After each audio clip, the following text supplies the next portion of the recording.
काफ़ी बृहद रूप से सरकार काम करने का प्रयास कर रही है। उसमें मैन्युफैक्चरिंग और खासकर एमएसएमई इसके ऊपर बहुत बड़ा फ़ोकस है और स्टार्टअप इकोसिस्टम अगर आप अटल इनोवेशन मिशन को देखें, तो आपको और स्टार्टअप इकोसिस्टम को देखें तो सरकार ने बहुत सारे प्रयास उनके इक्विटी के इन्फ्यूजन के लिए, उनके इक्विटी के लिए, टेक्नोलॉजिकल सपोर्ट के लिए, मार्केट डेवलपमेंट के लिए बड़े सारे इनिशिएटिव सरकार ने लिए हैं और उसके लिए काम भी कर रही है सरकार, चाहे उसके लिए टैक्स कंसेशन वगैरह की बात करें। लेकिन बड़ी बात है कि हमारे यहाँ पे स्टार्टअप इकोसिस्टम आर्टिफिशियल इंटेलिजेंस में जो आइडियाज की बहुत शॉर्टेज है।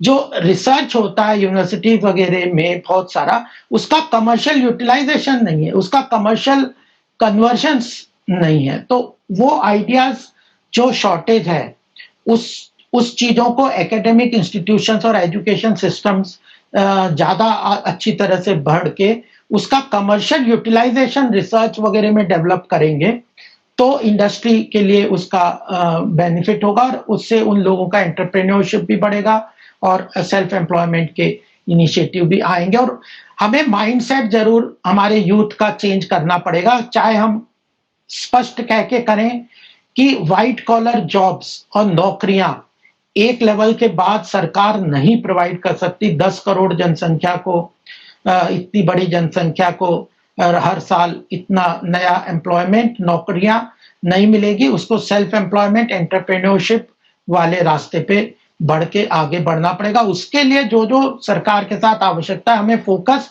मैं तो इंडस्ट्री एसोसिएशन को भी कहता हूं कि आप प्रोटेक्शनिज्म के बजाय आप ये बोलिए ना सरकार को कि हमें पावर सस्ता दो, ग्लोबल कॉम्पिटिटिव करो, हमें इंटरेस्ट रेट ग्लोबली कॉम्पिटिटिव करो, हमारे को लॉजिस्टिकल कॉस्ट कम करो, हमारे को लैंड कॉस्ट कम करो। इस पे जितना वो फोकस करेंगे उतनी एफिशिएंसी पूरे सिस्टम में जनरेट होगी। सरकार का फोकस तो यहाँ भी बहुत ज्यादा है। हम लोग तो पर्टिकुलरली हम लोग इस चीज पे काफी फोकस कर रहे हैं कि मैन्युफैक्चरिंग सेक्टर को ग्लोबल लेवल प्लेइंग फील्ड मिले, ट्रांसपेरेंट इकोसिस्टम मिले, टैक्स कंप्लायंस में सब्जेक्टिविटी कम हो, ह्यूमन इंटरवेंशन कम हो, टेक्नोलॉजिकल ड्रिवन ज्यादा सिस्टम हो।